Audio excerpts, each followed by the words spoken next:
आज Indian film industry खासकर बॉलीवुड जो ऑलमोस्ट बॉक्स ऑफिस के आईसीयू में दम तोड़ने वाली थी, उसे अगर किसी ने रिवाइव किया तो वह है स्पाई थ्रिलर फिल्में। जनवरी 2023 पठान के आने से पहले ग्रीक गॉड ऋतिक की विक्रम वेदा हो, अक्षय के पृथ्वीराज या आमिर खान की लाल सिंह चड्ढा या फिर वाईआरएफ जैसे प्रोडक्शन हाउस और आज ब्रह्मास्त्र और एनिमल से छा चुके रणवीर जैसे स्टार की शमशेरा पब्लिक बॉयकॉट योजना के अंतर्गत सबका हिसाब कर रही थी। पीवीआर आइनॉक्स के शेयर्स अपने ऑल टाइम लो पर चल रहे थे और इस पूरी क्रोनोलॉजी का सबसे ज्यादा फायदा साउथ फिल्मों को हो रहा था। फिर ऐसा क्या हुआ कि पठान जैसी स्पाई थ्रिलर फिल्म ने एंट्री मारी और रातों रात पूरा गेम चेंज हो गया? क्यों बॉलीवुड से तौबा कर चुके पब्लिक ने दूसरी फिल्मों के कंपेयर स्पाई थ्रिलर को ज्यादा प्रेफरेंस दिया? जहां एक टाइम पर स्पाई थ्रिलर फिल्मों का ठेका हॉलीवुड ने ले रखा था और उसका लॉर्ड जेम्स बॉन्ड को माना जाता था, लेकिन इंडिया में बेबी, राजी, एजेंट विनोद, फैंटम जैसी मूवीज के बावजूद स्पाई मूवीज और इसका यूनिवर्स बनाने का पूरा क्रेडिट वाईआरएफ को कैसे मिला और दूसरी प्रोडक्शन हाउस ऐसा क्यों नहीं कर पाई? जानते हैं सारे सवालों के जवाब और कैसे स्पाई फिल्मों ने इंडियन ऑडियंस को फिर से थिएटर तक जाने के लिए मजबूर कर दिया। भले ही 1050 करोड़ कमाकर पठान स्पाई यूनिवर्स की अब तक की सबसे ज्यादा कमाई करने वाली फिल्म रही हो, लेकिन टाइगर जिंदा स्पाई यूनिवर्स की एक ऐसी फिल्म थी जो रियल लाइफ इंसिडेंट यानी 2014 में जिहादी ऑर्गेनाइजेशन आईएसआईएस के इराक में 46 इंडियन नर्सेस के रेस्क्यू मिशन पर बेस्ड थी। तिरकिट के एक हॉस्पिटल में काम कर रही इन इंडियन नर्सेस को तिरकिट से एयरबिल एज अ हॉस्टेज लाकर रखा गया था और 23 डेज के टॉर्चर और टेरर में रहने के बाद वो अपने वतन लौट पाई थी। विकिपीडिया के अकॉर्डिंग टाइगर सीरीज के लिए सलमान और कटरीना को martial arts, weapon handling, horse riding से लेकर स्कूबा डाइविंग सब कुछ सीखना पड़ा था और कई सारे स्टंट्स भी खुद ही परफॉर्म भी करने पड़े थे। टाइगर सीरीज अपने स्टंट, एक्शन, लोकेशन के अलावा अपने म्यूजिक के लिए भी जानी गई थी। के श्रेया घोषाल, आतिफ असलम जैसे फेमस सिंगर्स के गानों ने कभी भी पब्लिक को टाइगर को भुलाने ही नहीं दिया।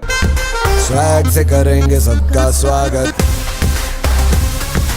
जब 75 करोड़ के बजट वाली एक था टाइगर ने 335 करोड़ की अर्निंग की, तो वहीं इसका सीक्वल 120 करोड़ में बनी टाइगर जिंदा है ने 565 करोड़ का कलेक्शन करके 2017 में बाहुबली 2 और सीक्रेट सुपरस्टार के बाद third highest grossing Indian film भी बनी। टाइगर की बनाई इस पिच पर वॉर और पठान ने भी खूब चौके छक्के लगाए और कुछ इस तरह आदित्य चोपड़ा ने इंडिया के 3 सबसे बड़े सुपरस्टार को साथ में लाकर इंडिया का पहला सबसे सक्सेसफुल यूनिवर्स बना दिया। लेकिन एक सेकंड, आदित्य चोपड़ा के अलावा बॉलीवुड के वो 3 स्टार जिन्होंने सबसे ज्यादा स्पाई थ्रिलर हिट फिल्में दी, लेकिन ना उनकी सीक्वल्स बनी और ना स्पाई यूनिवर्स। उन अनलकी लोगों के लिस्ट में सबसे पहले नंबर पाते हैं जॉन अब्राहम, जो 2012 में one of my favourite spy thriller film Madras cafe में भी दिखाई दिए और 35 करोड़ के बजट वाली इस फिल्म ने 67 करोड़ का कलेक्शन भी किया। श्रीलंका में हो रहे एक ऑपरेशन पर बेस्ड एक कैंडिड फिल्म होती है जिसमें एक एक्चुअल रॉ एजेंट और स्पाई की जिंदगी को परफेक्टली पोर्ट्रे किया गया और वही इसे दूसरी स्पाई फिल्मों से बिल्कुल अलग बनाती है। इस फिल्म के अलावा जॉन ने 2011 और 16 में आई फोर्स 1 और 2 जैसे स्पाई थ्रिलर एक्शन फिल्मों में भी काम किया, लेकिन उन्हें वो रिकॉग्निशन नहीं मिल पाई। 28 करोड़ में बनी इसके पहले पार्ट ने जहां 40 करोड़ का कलेक्शन किया, तो फोर्स 2 ने 59 करोड़ का कलेक्शन किया। इन 2010 और 15 की भी सैफ अली खान ने भी अपनी किस्मत स्पाई थ्रिलर फिल्मों से आजमाई। इवन उन्होंने तो 2012 में आई अपनी एजेंट विनोद जैसी फिल्मों को प्रोड्यूस भी किया, लेकिन 60 करोड़ में बनी यह फिल्म सिर्फ 73 करोड़ का कलेक्शन कर पाई। इन दोनों के अलावा अपने खिलाड़ी कुमार ने भी ट्रेंड इज माय फ्रेंड की पॉलिसी को फॉलो करते हुए 2014 में हॉलीडे जैसी 50 करोड़ से भी लेस बजट में बनी फिल्म ने काम किया और फिल्म ने 179 करोड़ का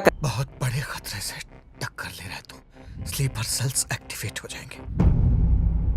कलेक्शन किया। इसके बाद अक्षय ने बॉलीवुड के नेशनल और फिल्म फेयर अवार्ड विनर रह चुके डायरेक्टर नीरज पांडे के साथ भी 2015 में बेबी जैसी कल्ट क्लासिक और अनप्रेडिक्टेबल फिल्म दी, जिसमें एज एन ऑडियंस में कभी गेस ही नहीं कर पाए कि आगे क्या होने वाला है। सिर्फ 25 करोड़ के बजट में बनी इस फिल्म ने 143 करोड़ छापे और उसके बाद इसकी प्रीक्वल नाम समाने भी 2017 में आई, जिसमें तापसी पन्नू की एक्टिंग को काफी अप्रिशिएट किया गया। इसे भी 25 करोड़ में बनाया गया और फिल्म ने 60 करोड़ का कलेक्शन किया। इन 3 स्टार्स के अलावा इरफान खान की one of a kind spy thriller D day से लेकर आलिया भट्ट को नई पहचान दिलाने वाली राजी के अलावा mission Majnu, mission Istanbul, genius, Mukhbir, Akshay की Bell Bottom, Airlift, you name it और भी कई सारे स्पाई थ्रिलर ने ऑडियंस को फुल और एंटरटेन किया। वेल, अब तक आप ये बात अच्छे से समझ चुके होंगे कि स्पाई थ्रिलर बनाने की रेस में कई लोगों ने पार्टिसिपेट किया, लेकिन सबसे ज्यादा सक्सेसफुल कोई रहा तो वो थे आदित्य चोपड़ा, क्योंकि उन्होंने आईबीएम की सबसे फेमस बिजनेस स्ट्रेटजी BANT को अपनाया, यानी budget, authority, need and timeline. Budget जिसकी कमी इनके पास बिल्कुल भी नहीं थी। जब सब बॉयकॉट ट्रेंड से डरे हुए थे तब इन्होंने 235 करोड़ से पठान के प्रोडक्शन में फूंक दिए थे। अथॉरिटी जिसमें सबसे आगे 1970 से ही थे, बीट फिल्म प्रोडक्शन और distribution rights through out India इनकी रीच थी। नीड पब्लिक की डिमांड को बखूबी समझते हुए इन्होंने नो बॉल पर भी छक्का मारा था और एक दूसरे से सालों तक बात न करने वाले सलमान और शाहरुख दोनों को साथ में लाए थे और ऑडियंस थिएटर में ही दिवाली मनाने लगी थी। टाइमलाइन को सबसे सही किसी ने एनालाइज किया तो वो वाईआरएफ वाले ही थे। 2012 में एक था टाइगर आई, 17 में टाइगर जिंदा, फिर 2 साल बाद वॉर और 23 में पठान और टाइगर 3। कुछ इस तरह वाईआरएफ वाले ने दूसरे प्रोडक्शन हाउस को काफी पीछे छोड़ते हुए एवरी सिंगल टाइम एक से बढ़कर एक स्पाई थ्रिलर फिल्में दी। जब शाहरुख जीरो फैन जैसी फ्लॉप से परेशान चल रहे थे तो उसी टाइम अपने इंडिया में अजीत डोभाल जैसे रियल लाइफ हीरो से पब्लिक काफी ज्यादा इंस्पायर्ड हो रही थी और उनकी स्टोरीज जानने के लिए पब्लिक एक्साइटेड भी थी। इसके साथ साथ पाकिस्तान वाला एंगल भी लोगों को अपनी ओर अट्रैक्ट करता था और हर बार पाकिस्तान इन स्पाई थ्रिलर फिल्मों को अपने कंट्री में बैन कर रही थी। बस इसी गरम लोहे पर हथौड़ा मारा शाहरुख और सलमान के पठान ने। फिल्म के गाने को लेकर भी कंट्रोवर्सी हुई, लेकिन उल्टा इससे फिल्म को काफी फायदा भी हुआ और पठान के कलेक्शन पर भी कई लोगों ने सवाल खड़े किए, लेकिन पठान के बाद बॉयकॉट ट्रेंड पर जैसे ब्रेक सा लग गया। So guys, thank you for watching this video. और हाँ, इंडियन सिनेमा से जुड़े किसी भी टॉपिक की डिटेल एनालिसिस के लिए कमेंट में जरूर बताना। Like after so many flops how Shahrukh Khan bounce back, या after back to back hits how Akshay down trend started. और हाँ, इस वीडियो पर हम 10,000 लाइक का टारगेट रखते हैं, जो अगर पूरा हो जाती है तो हम आपके डिमांड पर वीडियो जरूर लाएंगे। तब तक के लिए हर हर महादेव।